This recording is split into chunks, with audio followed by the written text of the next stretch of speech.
Welcome to another episode of perSPECtive, where we talk to interesting people about interesting board games. I'm your host, Ryan Lieris. I got my co-host, Max Simmons, with me, and my other co-host, Keegan Cole.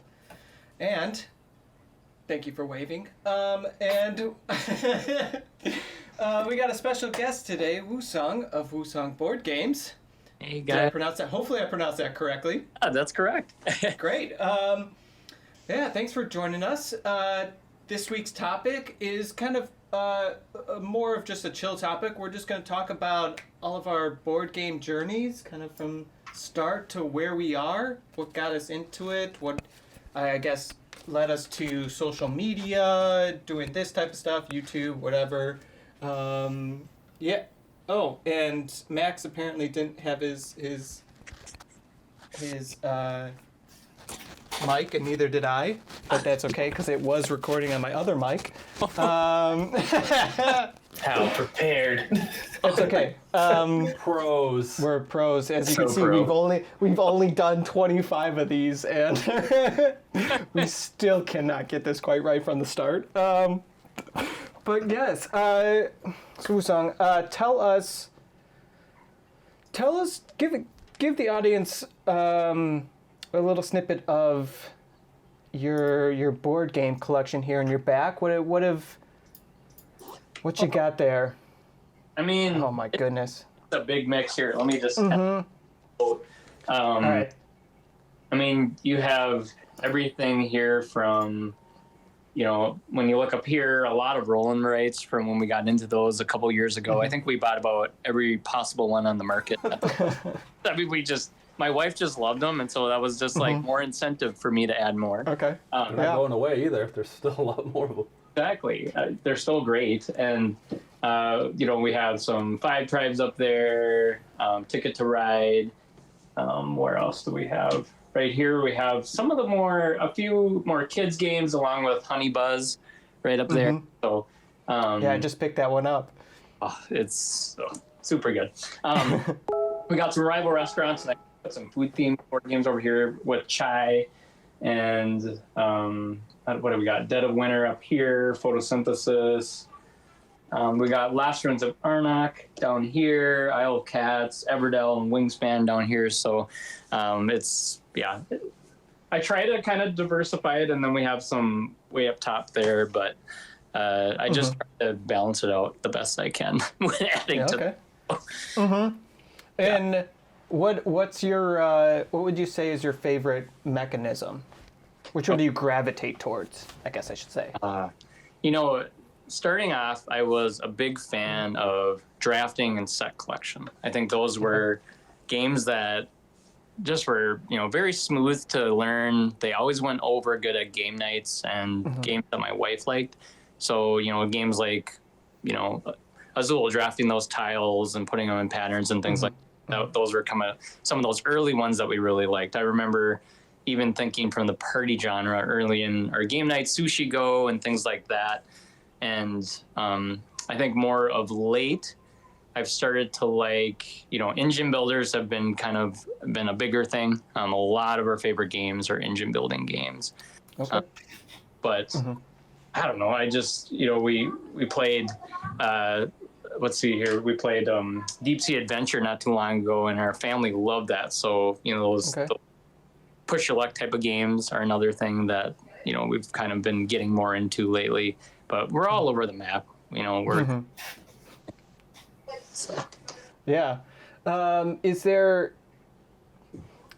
certain games that you would never get rid of in your collection? Sure. Yeah, it's funny. On Instagram, I just did a post on this today, and kind of over the next few months, I'm going to talk about those games, those keeper games that we'll probably never get rid of just because they have a special memory or story behind. Those Forbidden games, Forbidden Island and Desert are very early on games, so they're always special every time we get them out or look at them. It's just it's fun to think that kind of is where everything started. And then I'm very fond of Splendor and Ticket to Ride for the same reason, and Azul, because those were all games that we picked up kind of next from there. Sure. And then, you know, you have your Wingspans with Everdell. Games like that have been just, they'll be keepers forever. Sure. Yeah. I mean, yeah, for me, Wingspan and Everdell are definitely ones that are staying in my collection forever. But I like my Wingspan. I don't know if you've been seeing our little like board game upgrade challenge that we've been doing. I've been. Sorry, what was that? Oh, I have to peek at that. I'll have to go look at that.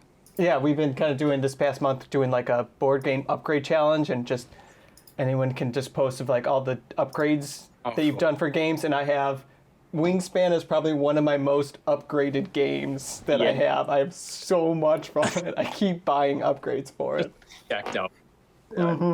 Yeah. So yeah, It's a very upgradable game, too. it definitely is. Yeah. You know, the dice tower that comes with it. I need to fix that. It is just a mess. It's just part of the seams. Yeah, Mine's falling yeah. apart, After a too. while, it definitely does. I got the I have like a wooden organizer, so it came with like a wooden dice the birdhouse dice tray. So it's really nice because it's just wood, and it rolling the wood dice in it gives a nice you get the nice sound and effect to it. So I actually just lent my copy of Wingspan to a buddy who's like kind of like interested in into games, and so I dropped it off for him recently. I was like, go wild and let me know anything else you're interested in. I probably have it or know someone who does. So I'm excited to get I was like, this game is so great to like introduce people now to the hobby. So I know, and for a medium weight kind of Euro style game, that it can be a gateway game like that. That's why another that's so awesome. You know. Yeah, absolutely. I whenever I'm trying to bring new people into the hobby, I try to at least bring that up early on, because it's one of those games that it has a fun theme that some gamers can kind of, non-gamers can kind of get into right away, but then like they also, after teaching it, it's pretty quick teach, but then you can kind of see within the first round or so, second round, it like starts to click for everybody, and it's just like, oh, yeah, it's always after like, it only takes one game and everyone's like, oh, okay, I see what's going on here, and that was a lot of fun. Exactly. Like I know we brought it up to cabin early on when we got it. I think we'd only had it a few months, and I brought it up in our in-laws cabin, and I brought it out and I was like, you know, I know they'll like the bird theme, so I knew that was something where I was willing to kind of gamble on it because they don't play many games. And yeah, it was like after 3 turns, they were doing all the different moves, and they had, you know, their basic strategies down, and they just kind of lit up, and that was awesome. And that's a memory that I won't forget of Wingspan. So I can fully relate to that. Yeah. how long? What year did you start sort of getting heavy into gaming? So I think looking back, our daughter she's 7. So looking back, you know, about 7 years ago, I'm trying to think what specific year that would have been, but that was around the time where we started to kind of get together with some friends. That was the beginning of game nights, and also that's around the time we got like the Forbidden series, and so that was kind of the start of really calling this a hobby, I guess you could say. Okay. It's certainly longer than me. For me, it was pretty shortly after finishing grad school that we started doing some game nights with my friend Jake and Dan, and Dan definitely played the games a lot more and had more of a collection started, and so like we'd have some, like we did our bigger game nights that we did monthly, that we it was like code names, resistance. We did some of those, the typical like deduction, once you can start. And then we would start doing smaller groups, just like Jake, his wife, Dan, me, and we'd start, Dan would bring out Caverna, or Scythe was one that was really early on, and Carcassonne, and that was probably, what is that, 2015 or so? 2015 is when I would have started getting into it, and then it was like probably 2016 before I started collecting on my own, and then it just blew up from for 4 years of starting. I'm now at 250 or something. Okay. And it's just growing rapidly. It's yeah. It's like for me, I think I started really in 2012 or 2013. Okay. Because I saw a YouTube video where they played Betrayal at House on the Haunted Hill, and then they also did another episode. They played Shadows over Camelot, and I got really excited about both of them. And I went to a game store and I saw both, and I was like, "Oh no, which one do I get? I'll get both of them." And so I bought both and played them with my roommates, and we played a lot of Betrayal because we liked the storytelling aspect of it. And then got One Night Ultimate Werewolf and played that a lot with my theater friends.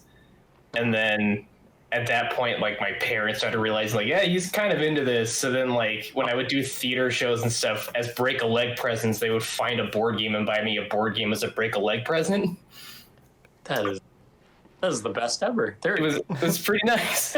But then like the really like hoarding games and wanting games a bunch really started happening probably like right before we moved to Chicago. So probably like 2015, I started really like getting a bigger influx of games. And then in Chicago, it was really bad, especially with like COVID. Like, you couldn't play games with people, so I'll just buy a bunch of games.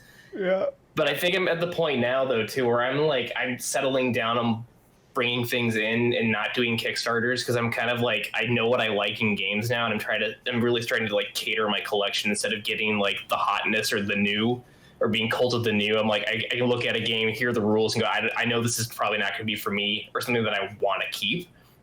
So I'm being very, very limited in what I'm purchasing at this point. I love that, Keegan, because it sounds like, you know, when you said the years, that sounds about the time that I started. And it's funny that that's where you're at, because that's exactly where I'm at, too. It's really? Like very picky, very selective. You know, the games at this point that just, you know, it's just not going to go over well with either you're in a game group, my wife, which I game with majority of the time. So if I know, there's great games, but, am I willing to spend that amount of money and know it's going to sit on the shelf? No. And I feel the same about Kickstarters, is I've really avoided those for actually now. I don't think I've backed anything for a few years. Okay. Impressive. That's impressive, because I just backed another one just the other day. We were talking about one today too. Yeah, we were talking about one today too. Yeah. I don't back as many because I only like I'm more limited in income, so like I kind of have to be picky and choosy about Kickstarters. I do like one or two a year, but I recently was looking at that Mythic Battles Ragnarok. I was like, a 2-player skirmish battle game just sounds so good, but it's like $300 for everything. Is that what it really is? Oh my God. For everything. Oh, and then you gotta wait and Well, that's the kicker for me. I can't. I that's the thing is I look.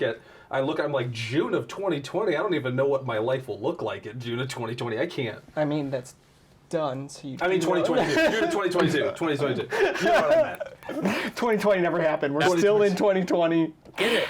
Yeah. But you said that one was a quick one, right? No, that's Hippocrate. Hippocrates. Yeah, that one. That one's October. I don't know if you've seen that one. It looked kind of interesting. I'll have to check that up. I try to dabble, but I've definitely looked a lot less just to avoid it, because I know once I go in, I did go in when Everdell, or a little after Everdell, and couldn't help but just see all the extra maps and all the different things and everything about what's getting added on to the gameplay is just ridiculous. Because isn't there going to be like a train or something that I've heard? And there's, what else did I hear? Like there's a spider. I don't know if she's a boss in it, and there's something else. Like that's a whole new level of Everdell that It is, yeah. But it is the last expansion, so I was like, I'm going all in. I'm finishing this. Do it. Nice. I mean, it's just like, for me too with Kickstarter now, I'm just kind of like, the guys know this already, but I'm so over the idea of doing Kickstarter exclusives as a way to like push a game on Kickstarter. Like, I hate that business model a lot. And then I'm just at the point now too where like there's always going to be someone trying to get rid of their copy. They'll get it in and they realize they don't like it, so it's easy to find. Or retailers are backing Kickstarters a lot now too. So if you really want the game, you can just not pay the cost now and just pay for it later. And you can wait to hear a couple reviews and be like, well, good thing I didn't waste my money. Or now I can actually look for it because I know I'm going to like it. So it's, for me at this point, the only things I'm for sure backing is anything for Root. And that's pretty much it. Yeah. I love that. Oh, that's so good. Because I agree with you, because there are, those Kickstarter exclusives. Looking at them, it's kind of like thinking about there's one year I backed 4 things and went a little bit nuts, but it was a good year. And I ended up doing the Dinosaur Island expansion, Dual Store. I think I was in on Western Legends and also Spirits of the Forest and I'm trying to think. So it was a bunch of those ones where all that hit, and they were great. But thinking back on it, like, did I need all those little Kickstarter extras? I don't know if I had to. Whereas like I missed Nemesis and ended up buying that at retail and paying way too much that are worth it. Yeah. This guy, he like. I drove to Ohio. Yeah, he drove to Ohio to pick it up from someone. And then nobody liked it except for me after like 5 or 6 plays, and then I just sold it for like a little bit less than I bought it for. One person. Nope, not one person liked it. Yeah, and it's... They were like, it's okay, but they were like... And I was like, I don't want $300 for an okay game, or whatever I spent, because it was like every single thing. So I ended up just selling it. But I was happy. We picked up some cool things recently. Our store was having a big, big sale. Well, I think it's just their sale, like, shelf that they just have, and it's just like, it seems like every time I go in, it keeps going down because no one's buying them. But they got some crazy games. They got I got Lords of Hellas for $20. Oh my god! What? Yeah. Oh my gosh! And I even brought it up to them. I said, "This is 109, but this says 20. This can't be right." And they're like, "No, it's $20." I was like, "Shut up! Take my money." Seriously, nothing better than finding a deal on a game that, especially 50% off. Whenever you see that, it's pretty hard to pass that up. Yeah. Oh, yeah. There was like a Christmas sale that Key and I went. We got Black Friday. Was it Christmas? Black Friday. Black Friday. And it was like a whole bunch of Uwe games that were on sale, and we were both able to get Feast for Odin and the expansion for less than the base Feast for Odin. Yeah, I'm always so like, I want everything, so like I wanted to buy Lords of Hellas from somebody with like everything, but I was like, for $20 I'll buy the base game and pick up other stuff later. Like I'm definitely one of those FOMO people. Like, they totally get me with that, like, get in now, but like drop $300 on Ragnarok. You don't even know if you like it, but like I only do that like once a year maybe, and I have to pick and choose. And a lot of times, if it's something like that, I'll go halvesies with people. Like we all went in on like Frosthaven and stuff like that, like, because then it's a lot more manageable. Like, yeah. Oh, that's a smart idea to go in on some of those, anything with a good campaign, and that's going to be something you're going to all invest in. That is a really good idea. Then everyone's equally into it. Yeah. Yeah, I did that with King's Dilemma too. We haven't played it yet, but it was like... that's right. Like, we got King's Dilemma like right before lockdown happened. Okay. And so then I was not able to go over to his building to go and play, so... Yeah, but everybody pitched in like $20 because at that time it was like $100. Yeah. At our store, because it was really hard to get for a while, and that's a lot more palatable if you don't end up liking it than $100 and try to convince everybody, and then everybody's invested too. So. Yep. I like that. I really like that. I gotta think about that. Yeah, definitely can. If you got a game group to do it with, yeah, absolutely. I'm curious, in how are the game stores in Minneapolis? Do you have a good selection of stores that you can go to? Yeah, I mean, there's quite a bit. We have as far as kind of publishers, and actually, they do have their stores on site as well. I have yet to go visit, and that's something that I want to do COVID here is Fantasy Flight. Oh.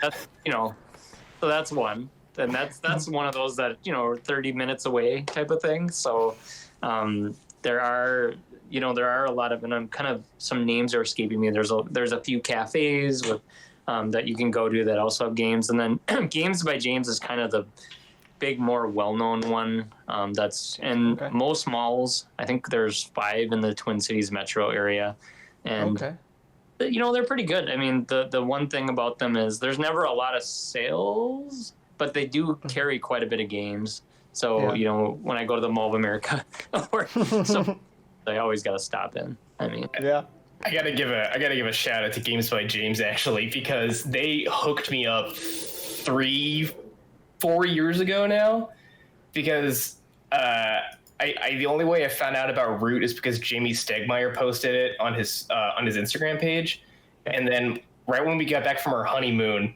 I went to one of our local stores. They had a copy of Root. I bought it, but they didn't have the expansion that apparently was really limited at the time because it was mainly just for the Kickstarter backers. But I called Games by James, and they had copies of the expansion because they're like, yeah, they're local boys. So we got a bunch of their expansions for them. Yeah, we'll ship you one. I was like, great. I will say I agree with you. Their customer service has been awesome. Like I actually missed out on Everdell for Kickstarter as well, the original, and I was just kicking myself. And I think it was a while, right, until it came and hit retail. And so I was calling them, and they're like, oh, we will call you right away when it comes. So that's nice. Nice. Such a good memory. Great story. I'm very jealous that Fantasy Flight's that close. I had no idea that they were in Minnesota, because I just got super into Arkham Horror LCG. So anything Star Wars, and Ajmade is also right here too, and so it's kind of crazy. Before there's some other ones too, right? So we're gonna have to road trip up to Minneapolis. I know, right? I know, right? It's only 8 hours. It is only 8 hours. I picked up Bram there before, so our buddy Bram used to live up there. He might eventually again, but yeah, it's only like an 8-hour drive, 8-9 hours. Not too. No. Yeah, I've driven almost that far to go pick up board games before. So. We can, when it's safe, we come up there, do some gaming. So you were telling a little bit before, to circle back a bit. When you said you were first starting to get into like your collection building, and you were playing with you said game nights or something with, did your wife kind of start with you from the very beginning, or did you kind of bring her into it? That's a great question. It's interesting. She kind of grew up, like all of us, we had kind of those standard games around the house, and but none of us were, I would say certainly not heavy into board gaming by any means. And so kind of around the time we got those forbidden games, she got into it. She was really into those cooperative. That was kind of like an instant in for her as far as interest. So we did kind of get into it around the same time. And I'm trying to, and as we added those early gateway games, that was kind of a big thing that I'd look out for. Will she like these? Around the exact same time. Do you guys have similar tastes, or does she have like some stuff that she likes and you have stuff that you like, or how much do you guys diverge on the games? That's a great question. Pretty similar case. She really likes games that are, most games that are in 30 minutes. So like, she loves games, of course, like Azul. She loves the roll and write. Like we played Gone Shown Clever. I think we played Gone Shown Clever probably 40 times. Railroad Inc. is one of her favorites.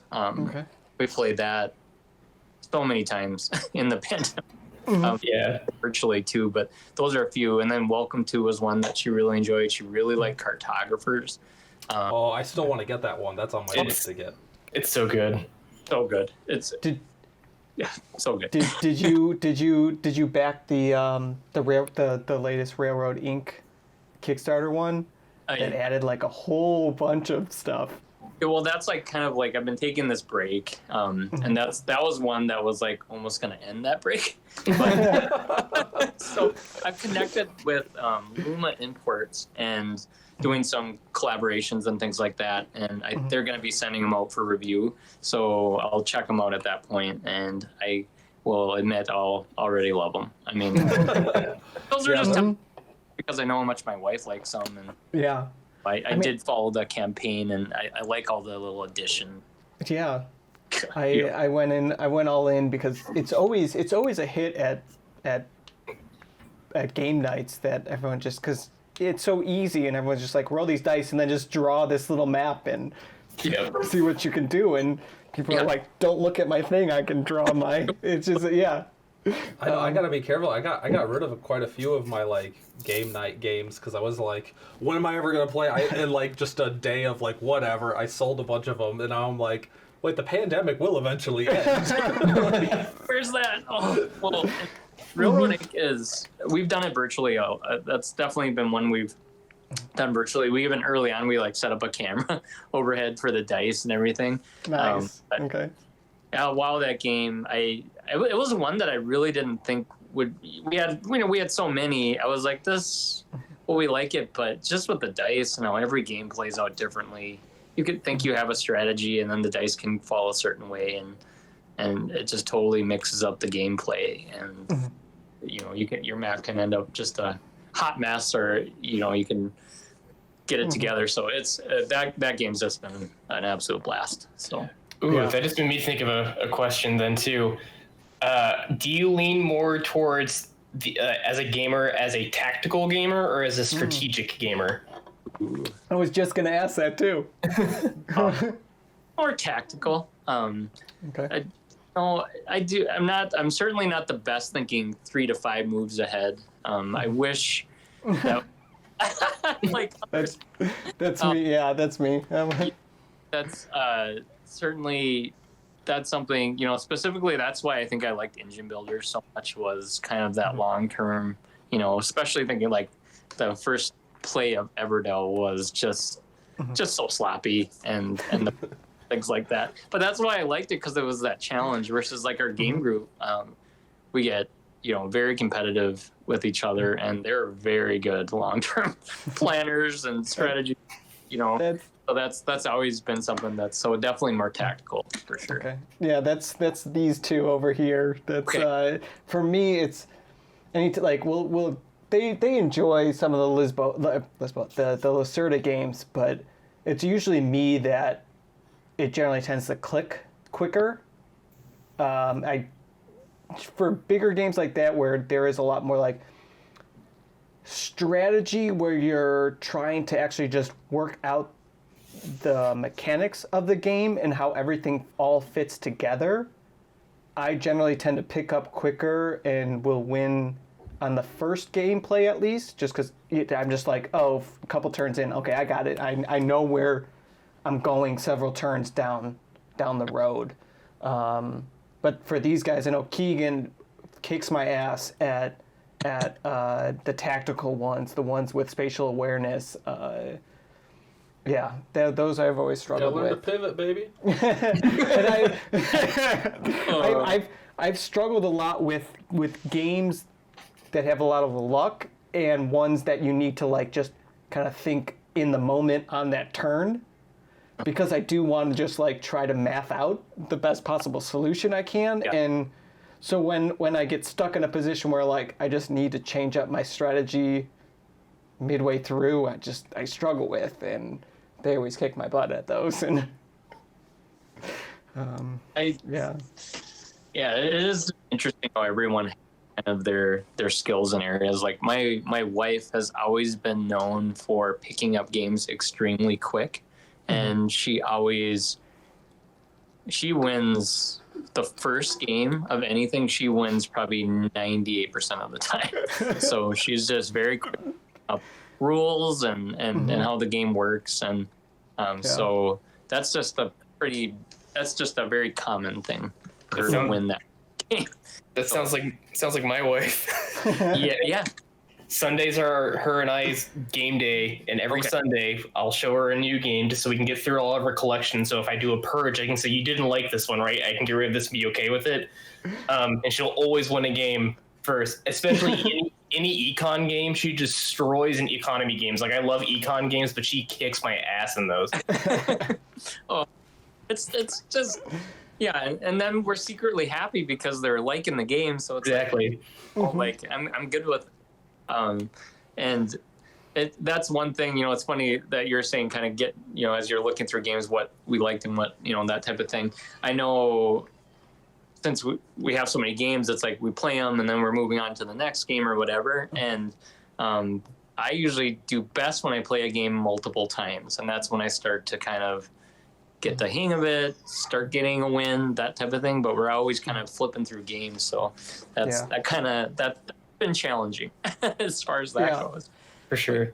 Yeah, it always feels like a double-edged sword because it's like, I want to play this game 5 times, but I also want to try these 5 new ones. I know, that's such a problem with COVID has made it so much worse because, like, we can't play, like, just because, like, it's mostly been the 3 of us. Like, we have a larger game group that we used to play with, and it's like we had like a 15-person text chain, and just be like, hey, who's free to play a game this weekend or whatever. And now that it's just like we had to reduce it to us 3, one, so that we could do our YouTube stuff and we can actually keep playing with each other, and it's become a lot more difficult. It's just like I'm still buying at the same rate, but playing at a reduced rate, and it's just like it keeps growing. And but I actually want to kind of like have a little discussion here that I was thinking about it and talking about like what you were just saying about like it takes several games before you pick up the rules, whereas maybe Kat and me pick up the rules right away.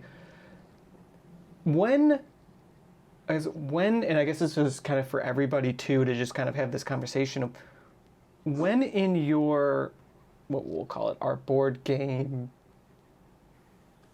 career. I don't want to call it a career because we're not, make it journey. Yeah, our board game journey our topic, board game journey. Did you get to a point where when you're listening to someone tell you the rules, you're starting to pick up on them quicker and just being able to relate to them to other games? Be like, oh, okay, I understand what we're kind of doing here, and you can just kind of get into the play and the flow without like having to ask a whole lot of questions.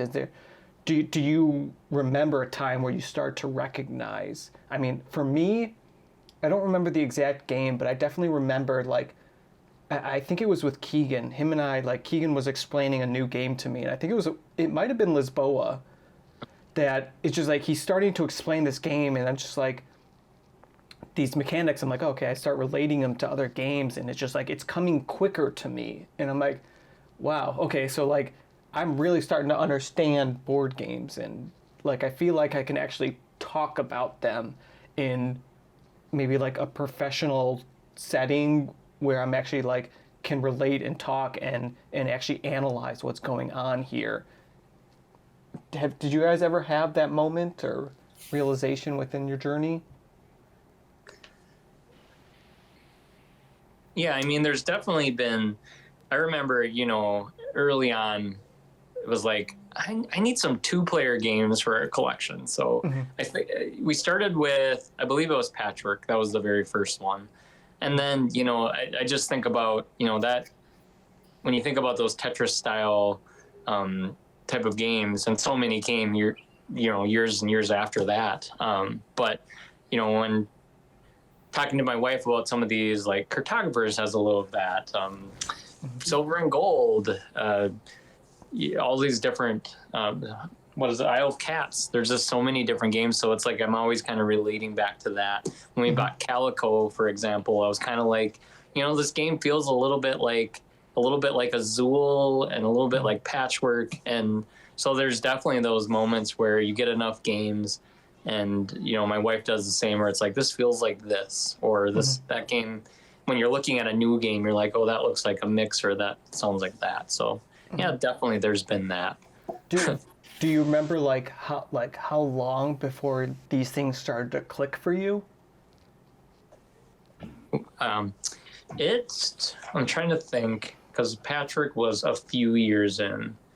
I think it was like kind of into that year 2, year 3, where, I think we had like 40, 50 games around that time, maybe even more than that. And that's when it started to kind of, you knew what you're going to get, what you were looking for, and you could relate back. You had at least a base of type of games. So that was the start, where you could kind of point at these couple of games and be like, okay, I like these, I want to get more. And like, I was thinking about like Reef. We had already had, I think we had Azul, Sangrada, and that was the beginning of abstract games. And that's when I was like, well, I know we'll like Reef. So, that's kind of how it went. Yeah, I don't remember a specific point for myself, but I do know, I remember buying Scythe and sitting down to read that rule book and like reading it and reading it and reading it and reading it and being like, how am I going to teach this to people? And nowadays being like, oh man, that game's easy to teach to people compared to some of these other games I have to teach. Like, so at some point there was a turn of like, okay, these things just click and I can compare them to like, oh, okay, in this Uwe Rosenberg game, of course, these cows are going to make more cows if I put them in a pen or something like that, Yeah. But I don't know, probably around, I would say something like 2.5, year 2, 3, like it started to click and be like, okay, this is what an abstract game is. Do I need 15 of them in my collection? Like, or if I get this one, like, for instance, I had Blue Lagoon by Reiner Knizia, and then I bought Through the Desert, and then I just recently got Babylonia. Okay. And I was like, I think I like Babylonia most, and I don't know that I need 3 of these games that are almost the same game. So I'll take the one that's I think is the prettiest and the funnest, and then I sold the other 2. I'm trying to think too, like, I know there was definitely like a growth where like my biggest growth journey I always say is with Agricola, because I had that like 2-ish years into the hobby and I hated that game. I played it and I was like, what is this? And people love this. What is this monster of a game? And I just hated it. And this past year, I was like, I'll give it another shot. And I played it 10 times in a week. Oh my God. I loved it. So something definitely changed over that span of time. But I think the game that probably like I started referencing back to a lot, and we just talked about this when we recorded last week, was Rococo.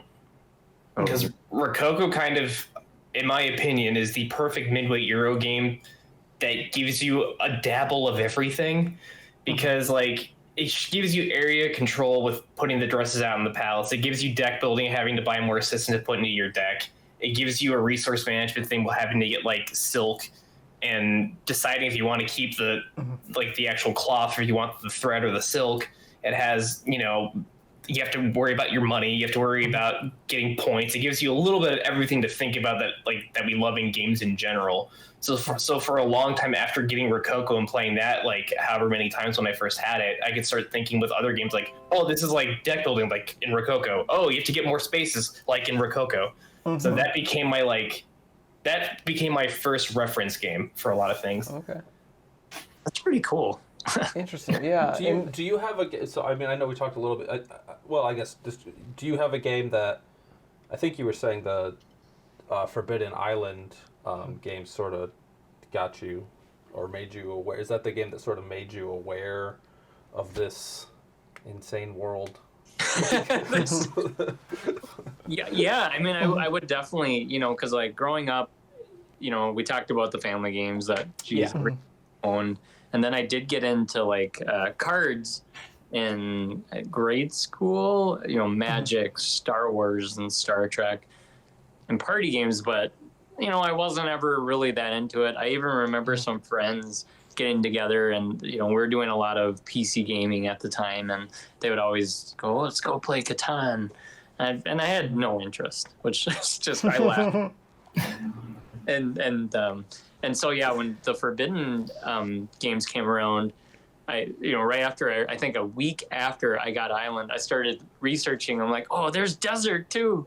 And so I was telling my wife, I'm like, oh, it's only $25. We might as well just add it, $20. So I'm like, what a deal, And I'm like, there's even more and things like that. She's like, okay. At the time I was like, well, let's play Island a little bit more. And from there, yeah, it's just, then I started branching out, like, oh, there's Splendor, there's Azul, there's Ticket to Ride, there's, all sorts of, and then it was just, Done deal. Exactly. How about you guys? So it was right from that first game you dove pretty far. Was there like, or was there a game that broke everything and was like, okay, yeah, I need to just go get like because for me, I played quite a few games like, I'd seen people playing Catan. I played Catan and Dominion and like, what was the other one? Oh gosh, I can't think of the name. Chutes and Ladders. Puerto Rico. And growing up, I played Magic: The Gathering some, and like Warhammer and some miniature games. But then I bought Citadels and played it with some people, and then like that kind of got me interested more in looking into more and more gaming. And then I got Scythe, and that was when I was like, oh, this is what games can do. And like I just started going crazy and buying way too many games. Scythe was mine too. Is one of the big games that one of the early first games that our friends Dan and Jake brought out, and I was like, oh shit, like because before that, we had some of the party games like. We did some of those before, as I recall. I mean, maybe I'm not doing those. And I did some like Catan in grad school. It was just kind of off and played it. But I did it didn't really draw me more into board games. But it was until that like they brought out Scythe, and then some Carcassonne came in, and then Caverna. And I was like, oh shit, okay, this is really interesting. Like, well, because I started collecting a little bit because like I had Citadels, and I think I bought like a Zombicide was another one because it was kind of cooperative, and Descent. And I kind of got more into it too because I had a friend who was kind of going through a rough patch. And so I was kind of looking for some games to do with him because that's kind of how we connected. So I remember getting Descent, and then I was like, Gloomhaven, this is a game that I don't even have to run. Like, this is all cooperative because of Descent. Somebody has to be the bad guy. I think, like, if I hadn't played Scythe, I don't know how much deeper I would have gone. But that was definitely, like, I had some games, but that game made me, like, go look into everything. That's awesome. Like, that's just cool that you can always... I don't know. You can pinpoint that one game, and and then you go bonkers from there. Yeah. So did you have that, or was it just literally right from Forbidden Island? It really just snowballed. It snowballed because it's weird because So I had those two games. I talked about how I branched out to Splendor, Ticket to Ride, and Azul. From there, it's like I kind of started going down the abstract side of things with Azul. With Splendor, I didn't really add any engine builders actually until Wingspan, and I would like to say that Wingspan was one that got me into engine builders, and that certainly started, like I said about like that planning and patience and building an engine. That was a defining type of thing that Wingspan did, but it was like. I kind of set down these different avenues from there, and I'm trying to think like Ticket to Ride. I do love like route building type of games, but I didn't really add anything for a while in that category. I think also we added Seven Wonders too, and that from there we got Suburbia and some other ones. So it was like I had little bits of pockets, and it was really just trying to figure out what my wife and our game group would like. I think go ahead. I was going to say, you guys had all these nice, pretty games open the door up for you. Mine was the ugly beige baby of Castles of Burgundy. That one, that's the one that like really opened my eyes to games a lot, just because like it's so stupid to look at. Like it is the epitome of beige Euro. But man, Burgundy just blew my mind the first time I played it. And it is yet to be fixed. Even though they reprinted it. Yeah, it went from ugly beige to ugly, whoa, there's too much color. Like, and it's got the color on it, right? If I remember right, with the new Castle Burgundy. Yeah, that game's always just gonna have a visual problem. I'm just here to accept it, but Well, most filled games do. but that game is As like we it's learned. that game is such a special game for me. It's still my number 2 favorite game of all time. Like it's just that's that important to me with the hobby. Yeah. Oh. And I gotta ask though, like, yeah, okay, so do you have a favorite engine builder? I would have to go with Wingspan. Okay. That was just one that I remember getting it. I don't remember if it was hard to find, but when I finally got my copy, it was like opening it up and just kind of like, between the instruction manual and all the different components and different things, Yeah. it was just like, this is a whole new level of game. And it was one that I knew the bird theme would be something my wife would like, but she really enjoyed it. So it was one of those where from there, that was definitely that awesome engine builder that kind of led in, and we like Splendor too. So that was another one before that was engine building, but it just kind of opened the window for that as far as those go. And from there, we've added Scythe, Terraforming Mars, just what else did we add? And just added Gizmos and things like that. How do you feel about Lost Ruins of Arnak as far as an engine builder? Sure. No, I'm sorry. I'm thinking You're thinking deck. I'm thinking deck builder. I'm sorry. That's Ignore him. Ignore me. That's not quite. Yeah. It's a fabulous game. Arnak, that's one that I still actually need to get to the table. I'm probably going to end up. I ended up getting it a few weeks ago. I found it at Barnes Noble. And probably going to end up playing it solo because I'm not sure if my wife's fully into it. I'm going to try to convince her. I think she'll like it. It's very good. The solo mode is great on it too. So I forgot there was these a two solo. really love it. I haven't played it solo. I loved it. So I thought it was just so. I mean, it was fine. I mean, I really like deck builders. Okay. But it just didn't feel enough for me. Whereas, like, I tend towards like a Clank, ones where they're long enough that it feels like you're actually building up a deck. It just sort of feels like you're adding some cards to this deck that you already have, and it's not really like a deck builder, I guess. So, worker placement augmentation. Yeah. In a way, but it's still really good. to me, it's like that didn't bother me so much because the theme in the cards really comes through. Like, I mean, like just in the silliness of like, oh, you're riding a ostrich, or like, like it felt like Swiss Family Robinson, or like, I don't know, like just the way the card mechanics work with the cards that are in the game are really fun and thematic, and I really enjoyed it. So I'm just looking forward to it. I unboxed it and kind of took time to learn it, and I know that it's something that we're really gonna like. We'll see if I can convince. I think I can with the theme. For sure. Our game group will definitely like it when we get back to it. Yeah. And I got a bit of a philosophical question. Oh. do we do those? So- I mean, this is getting esoteric. No, but What is the meaning of life? Please tell me. a little bit. Like, Board games. Board why- games. The answer is board games. No, why do you play board games? Like, besides the fact like they're fun and like it's really tactile and there's just like it's something to do. What's the reason you are drawn to board games specifically? ooh, I like it. I would say certainly it's always good, to win a game and all of that. But really, it all kind of started out with like bringing games that our game group would enjoy, or that my wife would enjoy. That's what I get a lot out of, honestly. Like finding a game for every person, or finding a game that's just kind of click with our group. And that's something I've gotten better about, figuring out what they like.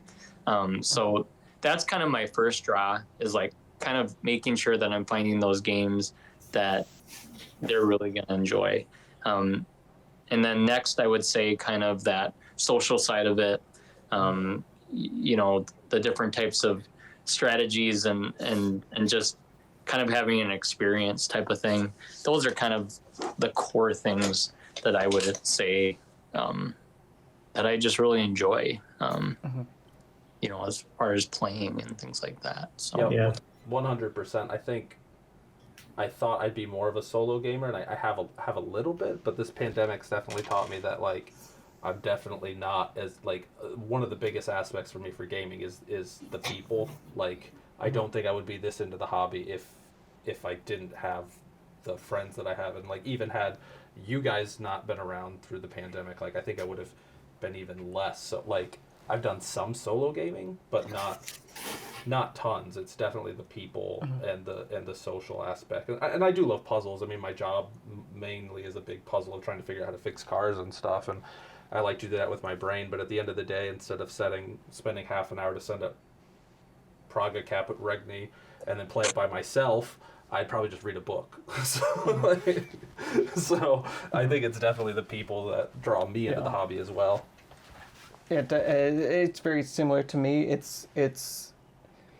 I'm a pretty introverted person, but I do like to be around friends and be with like I don't do the solo board game. I don't like it. I play board games because I like that interaction with friends and having a friendly competition, friendly like that banter back and forth as we're playing. As much as like Max can ruin an entire game of Luna for me, I still really love just having them over and just being with them playing these games. And as well as like, since I have a lot of anxiety, some of these more mathy games, right, the bigger games really help just let my brain focus and do like what it's good at. And it just feels like I can actually relax. And just like it gets a lot of satisfaction and from being able to almost figure out this puzzle, right? So that's so true, though. Anxiety or stress. Board games are one of those things that are, I would say they are calming. Because they do really take your focus. And, you gotta, not all games, of course, but there is that player interaction where everyone kind of gets immersed in the game, and that is something really special. That's a great thing. I think you were right too. There's something so satisfying about buying a game and bringing it to a group and it just clicking with everybody. It's rough with our group, but but man, when you get a game that just clicks and it is so great. I was gonna say with the immersion, like that's like the big, like I people at work ask me a lot, like, why do you like board games so much? And like before the lockdown, I would take games to work with me and try to find people at work that would want to like learn a game over lunch. And I think like that immersion and that communal aspect of it, but I think I want to say I read this somewhere, so I don't sound like I'm making some type of grand statement and not backing it up with something, but like there's like a weird magic when it comes to board games when everyone around the table is making a mutual agreement to follow rules in a universe that you don't have to follow the rules in, but you're all agreeing to do it anyway. And it's a cool, like, we're doing this together. There's no punishment if you don't do what this game says. Like, nothing's going to happen to you if you break the rules, but for some reason, everyone wants to follow the rules. And it's a strange, like, you can divide the world out and go into this universe where all the rules are different and you only have to worry about these rules. And for some reason, you're still going to follow these rules and try not to break them, even though there's no consequence. It's a cool, like, weird, mystical thing that happens around a table. I really like that because it's true. I mean, I know just in game nights, there's so much checking of rules. We always do. It's like, is this right? Is that right? Is that right? I mean, all of us constantly, especially for that first little bit. And that's so true. Like everybody wants to follow the rules. They want to make sure they're, playing it right. And that's so true. That's so, I like that. I had another question too. Is just interested. Like I think we started doing a lot more social media type stuff, mostly just because of the pandemic, and we couldn't really play with our group as much. But I was curious, why did you get into it and having a presence? I was actually wanting to get to that before we end here. Yeah, I want to talk about this a bit. Yeah, so I'm just trying to think of like timetables and things like that. So it was really funny. So I think before I got into everything, it was just like, I was on Facebook, nothing content related or anything. And I think my wife would occasionally go on Instagram and she's like, you know what, you should go on there. I mean, you just should be on there. I'm like, okay. So I made a personal account and I started posting some game photos. And it was like our kids or game photos essentially. Yeah. And then I was like, at some point I was like, you know what, I should really separate the two. So I did, and it was kind of funny at the very beginning. And I finally went back and kind of switched them over, but I had like a bunch of kid photos at the very beginning of our Wusung Board Games account. Yeah. So that was really funny. So I just started posting pictures, and it was maybe a couple a week, maybe a little bit more than that. And then all of a sudden it was just like became a daily thing. I always had a lot of interest in photography, but I hadn't done it for years and years. And so I just started to really enjoy it. And I was like, well, board games and photography, this is great. And, daily turned into, every day now for the last few years. And that kind of started everything on Instagram, which was the very first platform and all that. And I've tried to branch out into every platform other than YouTube, which down the line, but it just kind of came from there.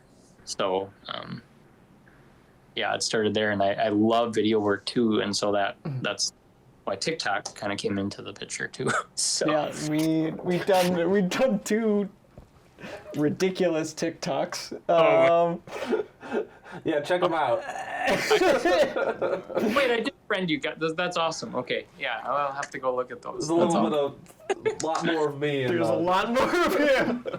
Oh my gosh. It's a ridiculously hysterical video, but we need to get back to doing some more. We just wanted to be goofy on TikTok, but it's been weird too, because I think we started wanting to do like video reviews and stuff like that, which we're still doing, but it's been more like Instagram is just such a great outlet for meeting gamers, especially during this time where it's like and doing these. I mean, I'm glad we do a lot of these types of things every week, but like we've gotten to meet so many cool people through doing these perspectives, or even just chatting with people on Instagram. It's been really awesome. Like, this is awesome what you guys are doing, and I would 100% agree. Like the amount of content creators, specifically in board games on Instagram, is just crazy. I mean, there's so many. I mean, you could almost find a new one every day. Oh, it shocked me. Yeah, I had no idea until we started doing it. I was like, I had no idea how many like board gamers there are on Instagram. Right? Yeah, if you think about it, like for every person that's on board gamer on Instagram, how many board gamers are out there that are just play board games? You go, oh god, okay, so there's a ton. Yeah, it's like on TikTok, it's interesting. The audiences are very different. On TikTok, it's a lot of of course us millennials, but even younger than that, like Gen Z and that type of age. A lot of people don't know a lot of board games. They know some, but there's definitely that discoverability where they're just trying to learn. Even some of the gateway games can be new to them. So it's a whole nother realm compared to Insta, where you have a lot of people that are into it. It's a huge community. Yeah, and I guess what I would like to do, and would be pretty cool to see more, is actual like these just us Instagram, or I just say social media people doing more collaboration type videos.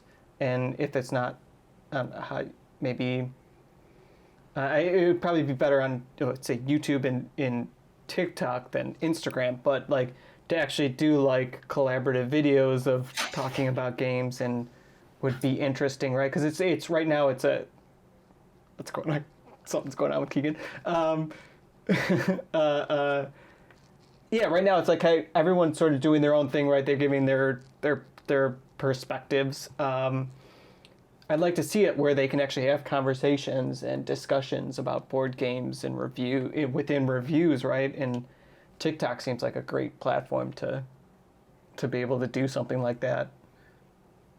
I agree. It's that type of stuff is really cool, very powerful, impactful, and things like that.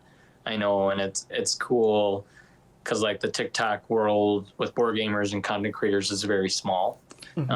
But more publishers and content creators are coming on. Every month you see maybe a new one or someone new pop up, and so I think it's easy to do those collaborations, and it's that bigger of a deal just because there just isn't that huge presence of board game content creators. There's a ton of board gamers on TikTok, but it's so many or people that like board games more than I would have ever imagined. But content creators and publishers, that's something new and certainly has been over the last 6 to 8 months. And I think it's going to continue to grow. I see more people coming over and other places. So if you were to ever down the line go over to YouTube, what kind of content would you consider doing? Yeah, I do want to dabble a little bit more into things. I don't know if it would be reviews or overviews and just spend more than 15 to 20 seconds going through things, right? But, you're used to it. You're very used to doing that type of format. But I would like to kind of talk a little bit more. I don't know if we would, if it would be overviews or reviews and some unboxings and stuff.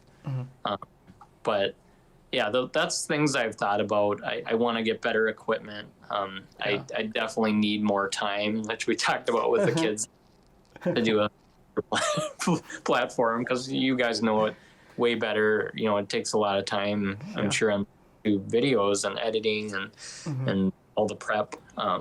There's 3 of us.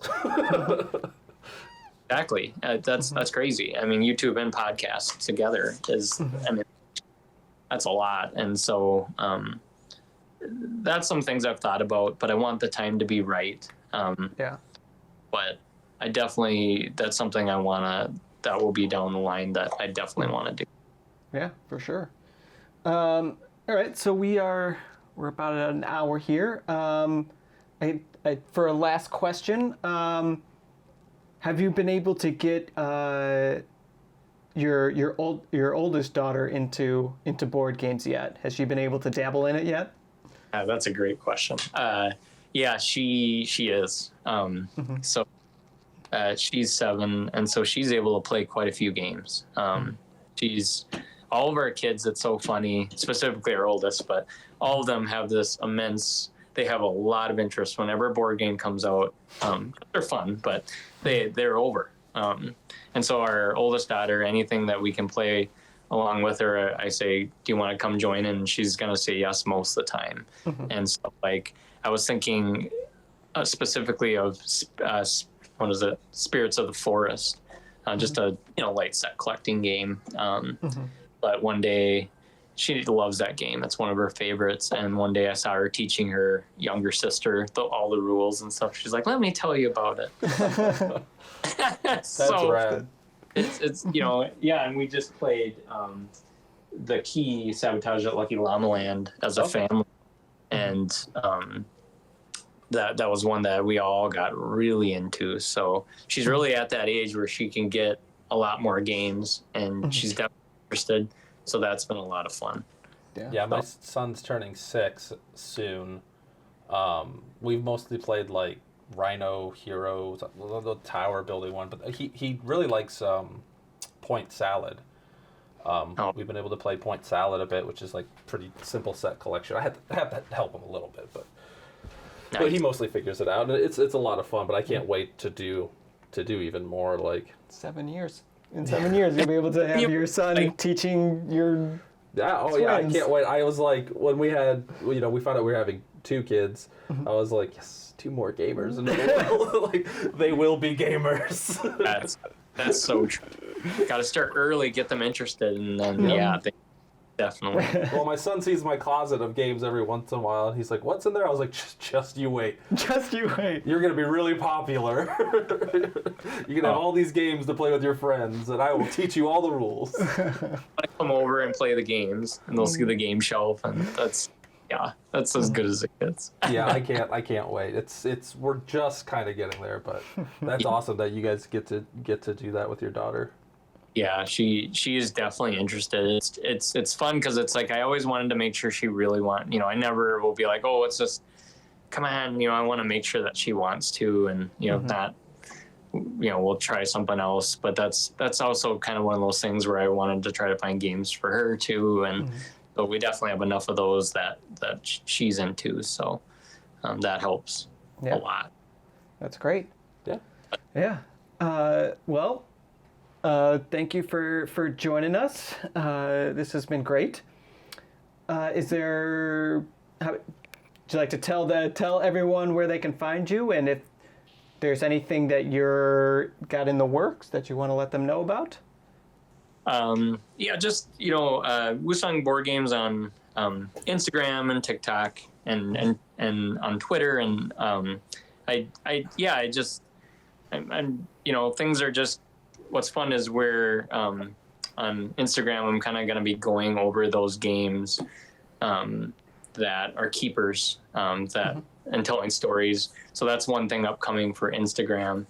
And TikTok's kind of just overviews or whatever, or skits and things like that. And so those are always good places to check out and hopefully get something different wherever you look. So great. But thank you guys for having me on. This is awesome. Yeah, absolutely. Yeah. So thanks everyone for tuning in. Until next time, we'll see you later. Bye everybody. Bye.